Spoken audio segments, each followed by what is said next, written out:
İki tane çocuk vardı, bir de dedeleri vardı, anneleri vardı, onun üstünden geçti.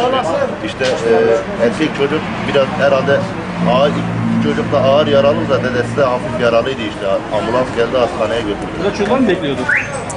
Buradan geçiyorlardı. Çocuklar geçiyor. Evet, aile geçiyordu yani çocuklar, dedeleri. İşte burada ilk önce şu kırmızı araca vurduktan sonra dengesini kaybedip dükkanın içine girdi.